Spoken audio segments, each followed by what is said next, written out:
Hey guys, welcome back. BDCKR here, and we're back with our weekly recap of all things Injustice. It's the week of October 14th, 2021. The current challenge is, as expected, a one-week repeat of Arkham Origins Bane. Required characters are Deathstroke, Black Adam, and Sinestro, who are available as Bronze, Silver, and Bronze, respectively, at the lowest possible and cheapest possible level. So, easy point of access. You know how we like to say that the challenge character is a great way for newer players to come on. And here's a good example. His passive is Vengeance. Bane enrages when below 50% health, giving himself and all Arkham teammates 1 bar of power once per match. Attack is 1100, and so is his health. He was last available December 17th, 2020. He's got good middling stats. He's not got a great passive, though. And when I say that, as a point of comparison, Bane needs to lose half his health to give himself and Arkham teammates a bar of power, and it's not even anybody on his team. It's got to be specifically Arkham teammates. Compare that to New 52 Wonder Woman, who gives a bar of power to her Justice League teammates for every 2 bars that she uses, which can be pretty often.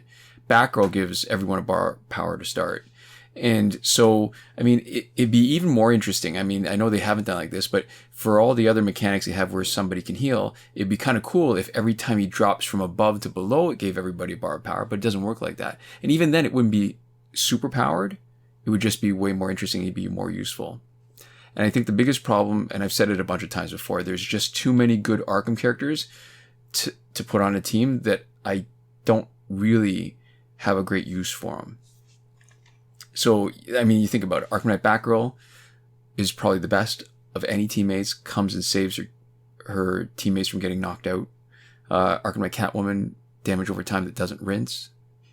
Arkham Knight Batman, who is so versatile with all his different, abilities that he can pick from.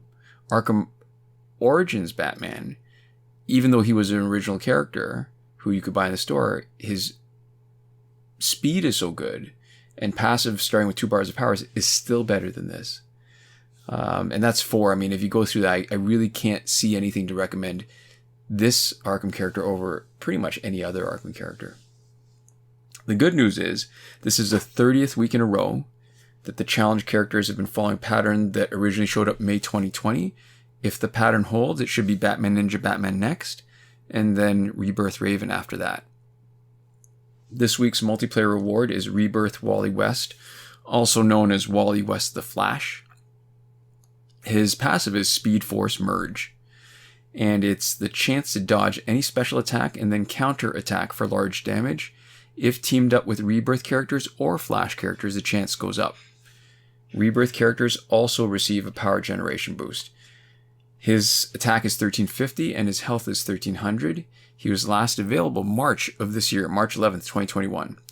It's the, 10th week in a row of a repeating pattern. There's a 31 reward or 31 week cycle sequence of multiplayer rewards. And so we had the 31 in a row, and now we're repeating that same 31 with another 10. So it's 41 weeks in a row where it's been sort of following this current pattern. So that means next week will probably be Gauntlets. And he's got great stats. His stats are way higher than Arkham Origins Bane in comparison. He's got fast basic attacks like all the Flashes. And the most important part of his passive is dodging specials.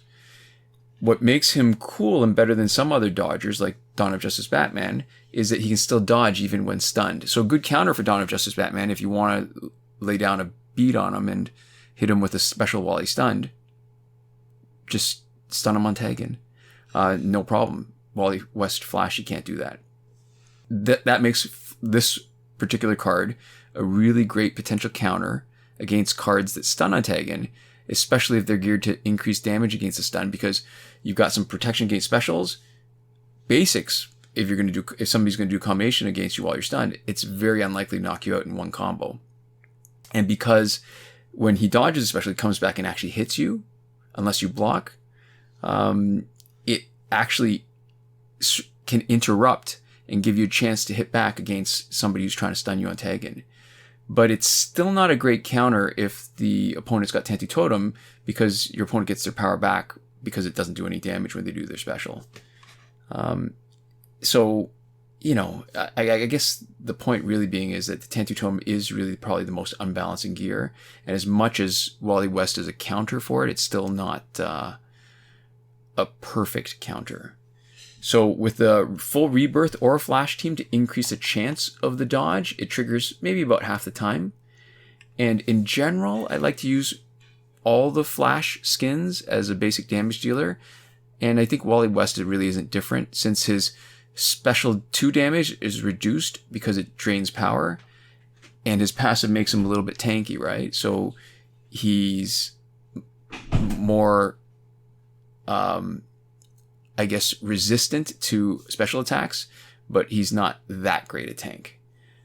And I think so maybe a Rebirth team is better than a full Flash team to max out his passive, because the easy teammate on a Rebirth team is Rebirth Raven, who's potentially coming soon, to power drain, and she can be a special specialist without needing the Tantu Totem.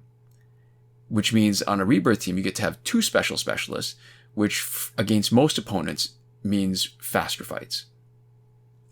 The store is really interesting this week, and we've got a bunch of new compared to last week, but not new in terms of never having shown up before, packs. One is the Ultimate Bundle Bringers of Justice for $125 Canadian. It contains 10 of the best heroes, it says, and I guess I could read you all of them. You can take a look at yourself. I think the important point here is that all the cards are challenges except the Dawn of Justice Batman, who was previously besides specialty packs, he was previously a random drop in his own Dawn of Justice pack that long time ago used to be for credits.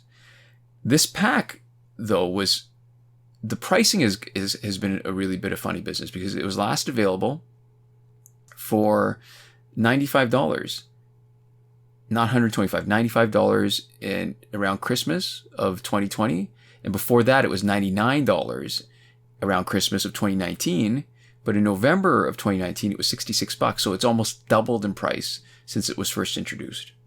And that's pretty much the same thing for the Ultimate Bundle Villains and Monsters. Same price point, $125, same pattern where it was available previously for $95, before that $99, but came in a month before that for $66, so also doubling price. Contains 10 of the best villains.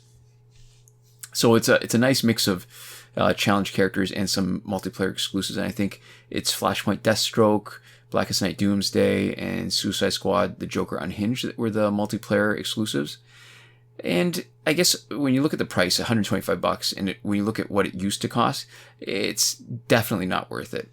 Just way too expensive for what you get. And I guess if you want to support the game, it feels like there's way better packs with better value. I think really the energy rechargers are going to be the best thing to spend your money on to support the devs. There's also a funnily named pack for Batman Ninja Batman, and it's called the Gotham Ninja Bundle Batman Ninja Batman, $25, and it's an affirmation of our expectation that next week is going to be Batman Ninja Batman for the challenge. It doesn't unlock him in your store, includes 100,000 credits, but again, not a great deal, especially since if you wait until next week, there's a good chance you'll be able to get him for free. And the Gotham Gold pack is hanging around for one more week. What's interesting too this week, there's another pack, the Most Wanted pack for $25. It's the same price as it was when it last came out May 2021, earlier this year. And it was $27, October of 2020. You get 3 out of a possible probably 11 different cards. It lists 1, 2, 3, 4, 5 gold cards that are 8% each. And the ones that are unlisted, we've got a previous pack opening back when this pack did not cost money. It was power credits, June 2018. And if it's still the same, it's got some remaining cards: Killing Joke Joker, Regime Superman, boo. Arkham Knight Harley Quinn, Teen Titans Cyborg, double boo. Arkham Origins Batman, and regular Batman. So that 60% doesn't split equally between 6 different characters. Based on the drop rate when we did the previous pack opening, I think Arkham Knight Harley Quinn and Arkham Origins Batman are probably also 8% like the listed cards. And the ones that maybe aren't as desirable, Killing Joke Joker, Regime, Superman, Teen Titan Cyborg, and Batman are a little bit higher, so maybe 9 something. And we've got the Joker Celebration Pack for a second week, 300 nth metal. We've talked about it before. Not a great deal. I mean, even if you want the Batman Who Laughs, the metal card, you're probably better off buying the regular nth metal packs that are there every week, not one of these 3, Joker, Aquaman, Shazam celebration packs that have been cycling through for the last 3 months. Our Survivor is Suicide Squad Companion Gears for another week until the 20th of October. Phantom Zone is finished after its 2-week run. Fight 62 is still broken. And last week's breakthrough was, as we expected, Catwoman, Deathstroke, and Raven, which means this coming weekend is probably going to be Cyborg, Batgirl, and Black Adam. Link in the description to a Reddit thread from Devlin16 that goes over the complete breakthrough cycle. And that brings us to the current glitches. Remember, every working glitch is explained in a video tutorial as part of the playlist that you can reach by clicking the eye in the top right corner of this video. We are Android only, so we're only able to confirm these glitches for Android. Not working glitches, people ask all the time, but there's no working glitch for power credits. You want to watch a video of our previous P and Q and C and A and T, Season 6, Episode 9, if you want us to talk about something that was working for people that we don't recommend because of the risk of having your account suspended. What else? Exploiting the multiplayer season rewards, whether to get the rewards repeatedly or get them early, not working, and you have to watch the video. You want the free energy recharges, that glitch that used to let you not watch the videos, that's not working. Out of the working glitches, I guess the important points are we have confirmed the challenge reset method on the current Arkham Origins Bane challenge, and if you're not on Android 9 like we are, we've got a comment cut and pasted into the description from Tenme Kakde that talks about if you're on Android 10, which files you can move around if you want to avoid re-downloading more than a gig of data when you're clearing app data. And a different comment from viewer Jonathan Yang on how to reset the challenge on an iOS device. Breakthrough glitch, still working. Airplane mode / refund glitch, still working. Time shifting still works in Android for unlimited survivor play and energy recharges. Really important point, make sure you put your clock and your calendar and whatever back to normal before you're completely done, because if you don't, that's what screws up the appearance of different events, like the challenge appearing or the Phantom Zone showing up again. And that leaves the one other video on our current glitch playlist that's sort of neither working nor not working. That's a promotion glitch.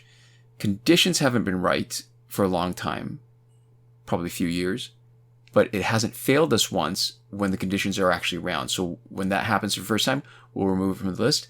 But until then, that's why it's there and why you can't use it. And that's it for this week.